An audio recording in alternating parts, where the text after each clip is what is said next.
We don't do pageants in the Army. She then asked me to meet her at Starbucks the very next day before my next shift at Target. And she just wanted to do a little bit of explaining when it comes to what pageants is. And apparently I was a pretty open-minded 19-year-old because I actually agreed to meet her the very next day. The next day she brought this foot-tall stack of pageant books and proceeds to convince me to enter into a state pageant 3 months later. For those who do not know, when it comes to Miss USA, you have to win your state first, okay? So 3 months later, I compete in my first pageant, and I lose. I go back the second year, compete in the state pageant, I lose. Go back the third year, compete in the state pageant, and lose. Go back the fourth year, compete in the same pageant, and lose. I go back the fifth year, y'all. Compete in the state pageant and lose. But guess what? I go back the sixth year. Guess what happens? I lose. I called her on the phone and said, "You told me I could be the next Miss USA." And she says, "Deshauna, keep working, don't quit, keep going back." And in June of 2015, she passes away from leukemia. 6 months later, in December 2015, I win Miss District of Columbia, USA. And 6 months after that, in June of 2016, I become the first soldier to win Miss USA. Giving up is the birth of regret. Giving up is something I did a lot of growing up, and I don't think I really challenged myself to stick anything through until I joined the track team in middle school.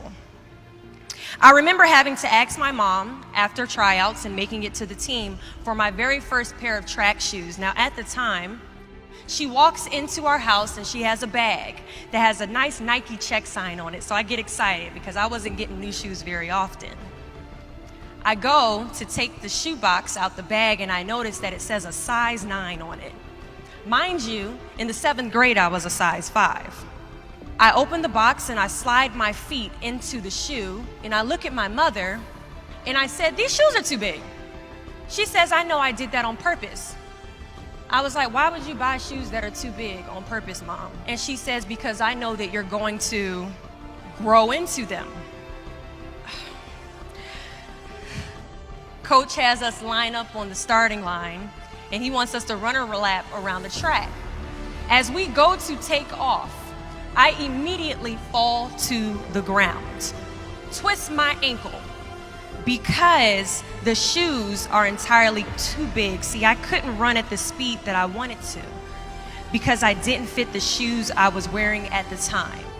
Now, many of us have goals we're trying to achieve, but the person we are right now is not the person that we need to be when we cross the finish line to our dreams. So we must walk and pace ourselves on this journey to our goals because we haven't grown enough in ourselves to fit the shoes that we need to achieve our aspirations. At times, our purpose drops in our laps as if the heavens threw it by accident. I ask only one thing of you all today after you leave this building. Do not fear failure, but please be terrified of regret. As giving up is the birth of regret. After you walk out this door, you will receive 100 doors shut, slam in your face. You will have 100 moments that will be filled with someone telling you no, or telling you, "Thank you for your application, but we regret to inform you that we've chosen a different candidate for this job." You will sit in 100 different interviews and you will not get the job. The reality of life is that we will all hear more no's than we hear yeses. And we will fail a lot, and I mean a whole lot. But what I ask of you today is to not take no for an answer. Don't be afraid of no's. Be afraid of the possibility of a yes that you have prematurely destroyed because you decided to quit before the clock strikes 12.